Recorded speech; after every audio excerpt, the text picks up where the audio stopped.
నమస్కారం. ఈరోజు స్టూడియోలో మనతో పాటు ఉన్నారు ప్రముఖ జ్యోతిష మరియు ఆధ్యాత్మికవేత్త, ఆస్ట్రాలజీలోని గోల్డ్ మెడల్ సాధించి అలాగే పామిస్ట్రీలోని పిహెచ్డి చేసిన బ్రహ్మశ్రీ డాక్టర్ మచ్చ గౌరీశంకర్ గురువు గారు. మరి గురువు గారితో మాట్లాడి జూలై మాసంలోని పక్ష ఫలితాలు ఏ విధంగా ఉన్నాయి, శుభ అశుభ ఫలితాల గురించి తెలుసుకుందాం. నమస్కారం గురువు గారు. గురువుగారు, కన్యారాశి వారికి వచ్చేసి జూలై మాసంలోని పక్ష ఫలాలు 15వ తారీఖు నుంచి 31వ తారీఖు వరకు, మరి వీరికి అశుభ ఫలితాలు ఏ విధంగా ఉన్నాయంటారు? ముఖ్యంగా చూసుకున్నట్లయితే ఆదాయం పరంగా, అలాగే ఉద్యోగస్తులకు కానీ, కుటుంబ సభ్యులకు, వ్యాపారం చేసే వాళ్ళకి, మరి వీరందరికీ ఎలా ఉందంటారు? ఓం శ్రీ గణేశాయ నమః, శ్రీ సరస్వత్యై నమః, శ్రీ పాదవల్లభ నృసింహ సరస్వతి, శ్రీ గురు దత్తాత్రేయాయ నమః. గురు బ్రహ్మ గురు విష్ణు గురుదేవో మహేశ్వర, గురు సాక్షాత్ పరబ్రహ్మ, తస్మై శ్రీ గురవే నమః. ఓం అసాధ్య సాధక స్వామి అసాధ్యం తం కిం వద రామదూత, కృపాసింధో మత్ కార్యం సాధేన ప్రభు. జ్ఞానానందమయం దేవం నిర్మల స్ఫటికాకృతిం, ఆధారం సర్వ విద్యానాం హైగ్రీవముపాస్మే. శ్రీ గురుదేవోభ్యాయ నమః. కన్యారాశి వారికి శుభప్రదంగా ఉంది తల్లి. ఓకే, ఈ 15 రోజులు అలాగే గృహంలో కూడా కొన్ని శుభకార్యాలు కూడా చేస్తారు.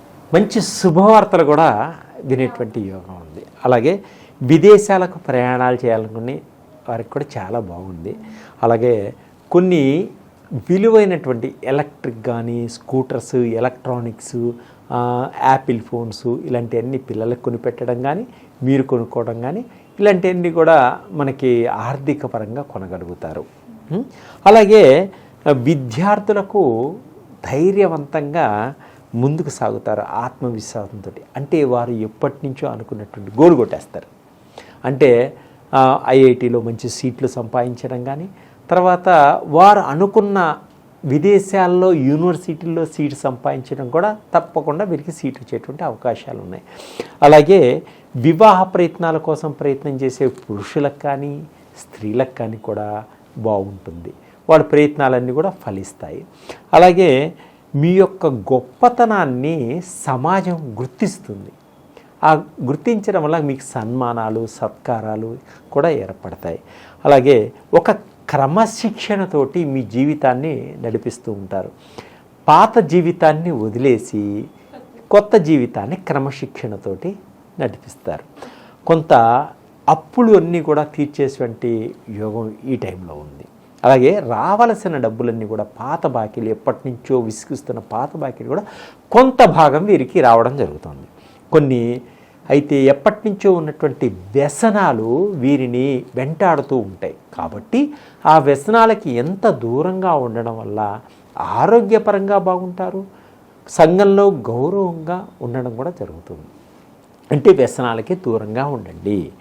ఏ పని చేసినా కూడా చాలా జాగ్రత్తగా చేయండి, ఆచితూచి చేయండి, తొందరపడి మాట జారకండి. దేనిలో అయినా పెట్టుబడి పెట్టాలన్నా, ఎవరికైనా ఇవ్వాలన్నా కొంత డబ్బు ఆలోచించి ఇవ్వండి. అవి చేజారితే మళ్ళీ తిరిగి రావు డబ్బులు.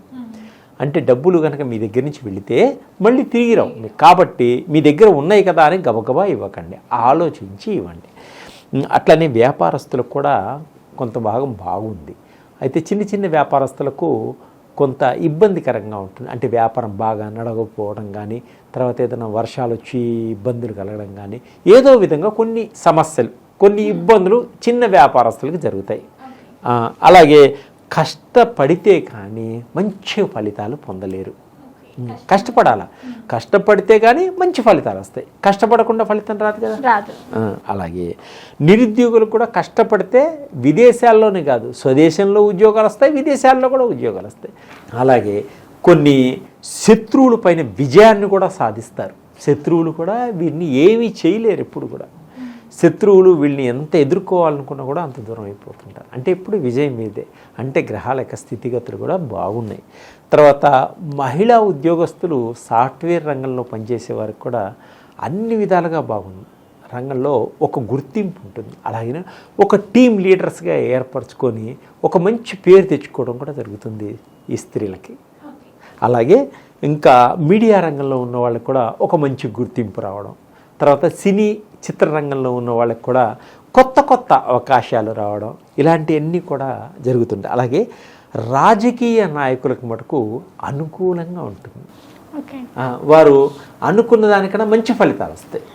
అయితే బంధుమిత్రులతో కూడా కుటుంబంలో అందరూ కలిసిమెలిసి ఉంటారు. కొత్త కొత్త బంధువులు కూడా వీళ్ళకి ఏర్పడటం జరుగుతుంది. బంధువులతో కలిసి శుభకార్యాల్లో పాల్గొనటం కూడా జరుగుతుంది. అలాగనే కుటుంబంలో ఉన్న వాళ్ళందరూ కూడా కొన్ని పుణ్యక్షేత్రాలు తిరగాలి, మనకున్నటువంటి కష్టాలు తీర్చుకోవాలని కొన్ని పుణ్యక్షేత్రాలని ఆధ్యాత్మిక పరంగా దర్శించడం కూడా జరుగుతూ ఉంటుంది. అలాగే వీరు ఇంకా ఎప్పుడో చిన్ననాటి స్నేహితులను కలుసుకుంటూ ఉంటారు. వారి వల్ల గెట్ టుగెదర్గా ఏర్పడుతూ ఉంటారు కూడా. ఈ విధంగా ఈ కన్యారాశి వారు ప్రతి పనిలోనూ, అంటే ప్రేమికులు ఉన్నారు, ప్రేమికులకు కూడా చాలా బాగుంటుంది. ఒకరికొకరు కలుసుకోగలుగుతారు. విడిపోయిన ప్రేమికులు కూడా ఇప్పుడు కలుసుకునేటువంటి యోగం. ఈ కన్యారాశి వారికి కొత్త కొత్త వ్యక్తులతోటి పరిచయాలు కూడా ఏర్పడుతుంటాయి తల్లి. వారి వల్ల సహాయ సహకారాలు కూడా అందుతాయి. అంటే ఈ కన్యారాశి వారికి కొత్త వ్యక్తులు వాళ్ళ వల్ల నష్టపోయేది ఏమి లేదు. కొంత సహాయ సహకారాలంతే, ఆర్థిక పరంగా కూడా సహాయం ఉంటుంది. అలాగే ఉద్యోగస్తులకు కూడా కొంత ఒత్తిడి ఎక్కువ ఉంటుంది తల్లి కార్యాలయాల్లో. కాబట్టి వీరు ఓపికతోటి కార్యాలయంలో ముందుకు సాగడం చాలా మంచిది. అలాగే ఇళ్ళు కట్టుకోవాలి అనుకునే వారికి ఇప్పుడు మంచి సమయం.